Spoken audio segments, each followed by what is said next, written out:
Contrary to popular belief, you don't get out of what you've been in by simply running away from it. Here's what you have to do. You have to be bold enough to address it. How can you heal from what you won't deal with? How can you heal from what you won't deal with? How can you address what you won't confess? How can you fight what you refuse to face? And today, this is why I want to talk about the sunken place. How to get out. That's what I want to talk about, the sunken place. And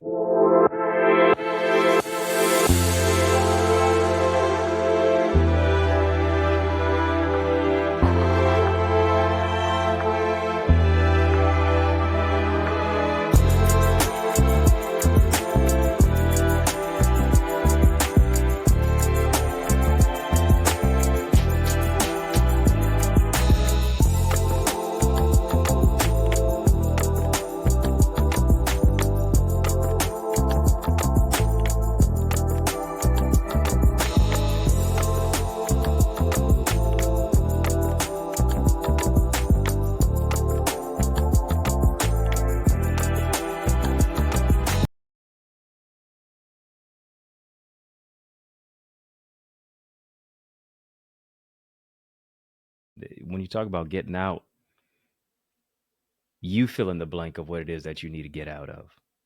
Some of us, we need to get out of a state of procrastination. Some of us, we need to get out of turmoil and trauma. Some of us, we need to just simply get out of a trauma bond.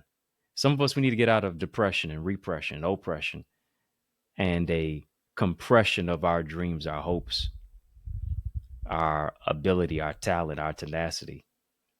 Many of us, we are stuck in a sunken place. No, this is not about a Jordan Peele movie. This is about you peeling back the layers. This is not about Jordan Peele. This is about you peeling back the layers of what it is that you've been stuck in. This is about how to get out of what you've been in. And when you really think about that, when you're in a sunken place, here's what it is. You're in a place of a loss of control. You kind of feel like you stuck like Chuck in a pickup truck. It's a Debbie Downer moment. It's where you feel as if the walls are caving in, the walls are closing in, kind of like a psychological prison without bars. Maybe to a certain degree, you're dealing with emotional incarceration, psychological pain, to where you have maybe even allowed people's opinions to now become your prison. And when you are in that particular loss of control, it feels as if you are Pinocchio and the situation, the person, the pattern is Geppetto. And here's what it is. They're pulling your strings. You're not really even moving to a place of your own mobility. Life is moving you around. Life is now bullying you. Life is now pulling you and pushing you and punching you and cornering you.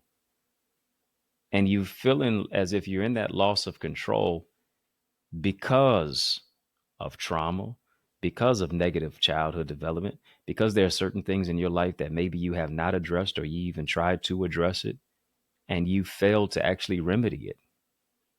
And so here's what we do. Sometimes now we just throw caution to the wind.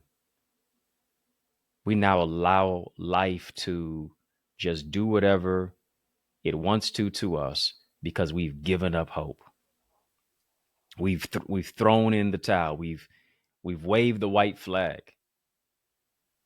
But I'm coming here to let you know that you got to get control back over your life. You got to get control to where you say oppression won't have victory over you. You got to get control. And here's where you get control at first. You get control of your mindset.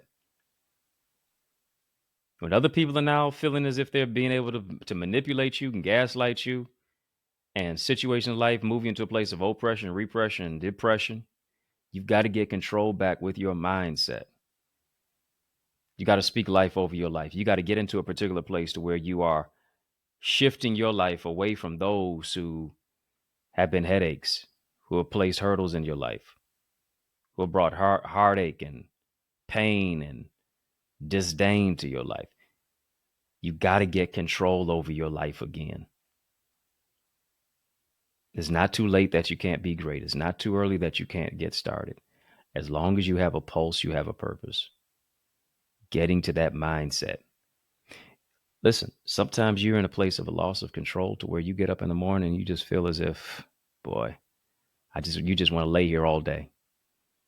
And you went to sleep, but you didn't rest. Your body is physically rested, but your mind, it's like you got 100-pound weight on your mind because you got so many things that are weighing on your mind. And that's why counseling, that's why therapy is a necessity. That's why being able to talk to somebody, that's why being able to write out your emotions and be vulnerable is important, because if you don't, you're going to be living your life in quicksand. You're going to literally be in a sunken place. Mindset is sunken. Heart set is sunken. Soul set is sunken. Your skill set is now sinking in quicksand. You have got to stand against all the external forces and even the internal forces that are now trying to crush you and crumble you. Because here's what also the sunken place will do. The sunken place will seek to silence you. It wants to put you in a place of loss of control. It wants to put you in a place of helplessness and hopelessness. And that helplessness and hopelessness now moves you into having a muted voice. Silence is the greatest violence, because you don't speak about your pain. You don't speak about your trauma. You don't speak about how you're now healing from the vestiges of your past. You don't speak about the grief that now can become grace. If you don't speak, the test will never become a testimony. The misery will never become ministry. The misery will never become ministry. The mess will never become a message. And what does scripture say? We overcame by the blood of the Lamb, but also by the word of our testimony. I cannot be silenced. You cannot allow life to silence you. You have to speak truth to power. You got to speak out against oppression. You got to speak out against marginalization. You have to speak out against trauma bonds. You got to speak out against the hurt and the pain and the dismay. You got to speak out against the systemic forces that are trying to put a stranglehold on your life. You got to speak out against food insecurity and those who are vulnerably housed, who don't have enough. Got to speak out against homelessness. You got to speak out against the pain of what it is that people have gone through or now enduring. And now they're dealing with this continual ordeal. If you do not speak out, if you do not raise your voice about it, here's what you're telling society. Here's what you're telling the world. It's all right to do that. It's all right to oppress. It's all right to marginalize. It's all right to create a systemic aspect of marginalization, dehumanization. It's all right to do that. It's all right to remain afflicted and conflicted. You have to speak out against that and speak truth to power so that you, but also someone else too, can get out of the sunken place. Could it possibly be that when you're now raising your voice, you're doing it for somebody who was muted? You're doing it for somebody who was silenced? You're doing it for somebody who has dealt with so much vitriolic rage and pain and inhumane treatment that now it gives them the courage and the confidence to say, wow, I really feel that particular person's story. Could it possibly be that somebody's waiting for you to become who you are so they can become who they're supposed to be, so that they can get out of that sunken place too, so that they can get out of pain and get into purpose, get out of depression and get into joy, get out of hurt and get into healing, get out of sadness and dance into gladness? It is you being able to peel back those layers, being able to pull off the mask so that you can heal from your past, to be able to get out of what you've been in. Because here's what I understand. that when you get out of that sunken place, when you get control over your life, when you get into a particular place where you're not going to allow anything to silence you anymore, here's what you understand: that every battle is a setup for a greater blessing.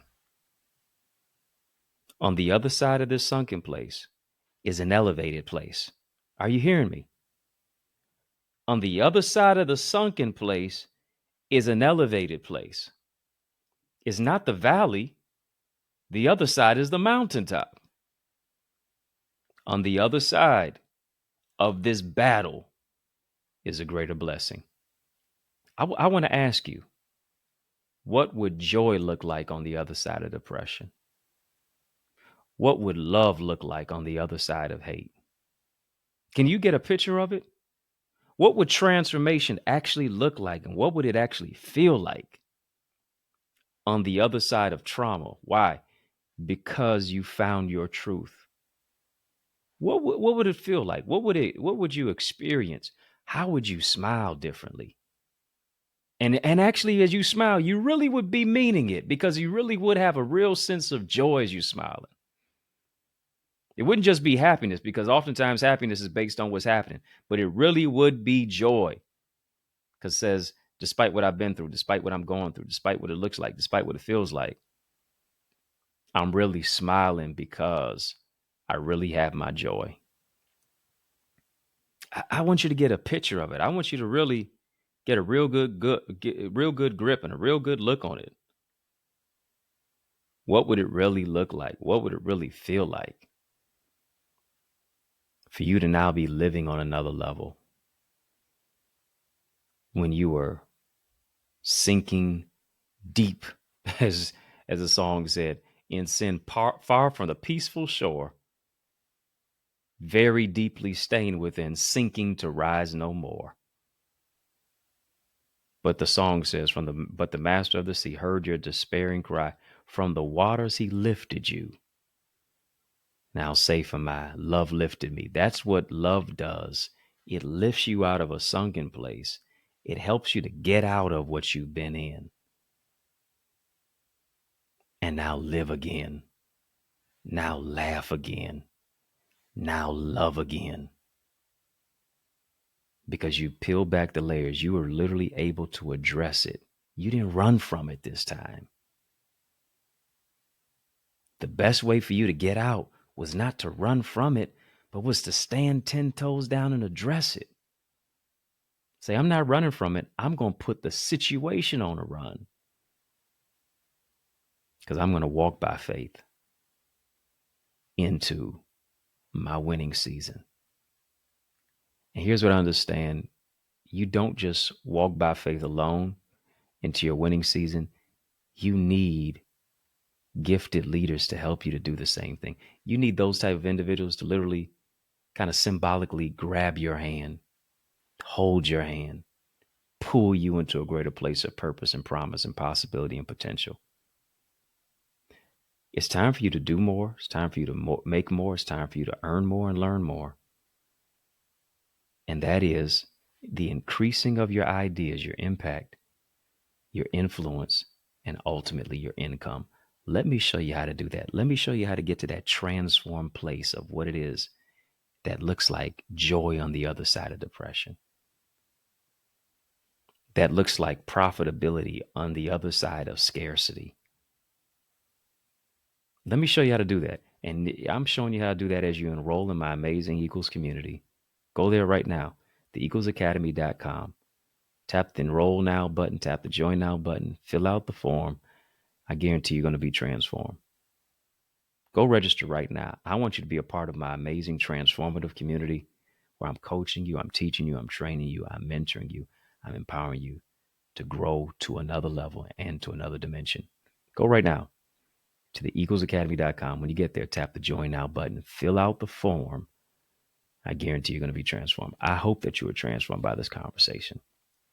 Laid it out on the line, had a real personable conversation with you. Yes, I believe that even on the other side of this conversation is an opportunity for you to give a love donation. I would love for you to give a gift of love, a donation to the work that I'm doing, Your gift helps me to give on another level as I'm feeding the community, as I'm coaching, as I'm mentoring, as I'm empowering many of our young brothers through literacy, leadership, life skills enrichment, and my Boys to Books program, as I'm doing the work, rolling up my sleeves, not for applause, but for a cause. And so you can help me to meet the needs of people. Once again, on Cash App, you can do that. $Dr. Eddie Ministries. We've had a great conversation. Send a love donation to Cash App, $Dr. Eddie Ministries, on PayPal, info@EddieConnor.com, and then even on Zelle, EddieConnorJr @gmail.com, EddieConnorJr @gmail.com. Info's in the chat. Info's in the link.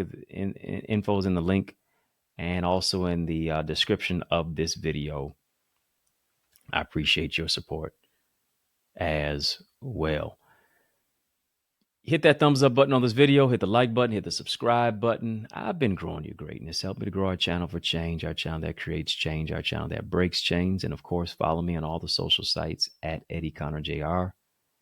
Yes, at EddieConnorJr. Of course, as I said before, links in the description of this video for how to give, where to give as well. Follow me, EddieConnorJr. Put some respect on my name. Family, let me know what you thought about the show in the comments below. Yeah, holla at a brother. Let me know what you thought about the show in the comments below. On your mark, get set, go. And you know I gotta go. But I want you to know it's yours truly, Dr. Eddie, your main man, 100 grand. Yo, brother. And I mean that. From another mother. Family has been fun, but you know, brother, gotta run. So I want you to know it's been a privilege and a pleasure, treating a treasure, a joy beyond measure. But I want you, yes, you to remember to keep the faith and believe it's going to be bigger, better, brighter. Peace and a whole lot of love. Keep soaring.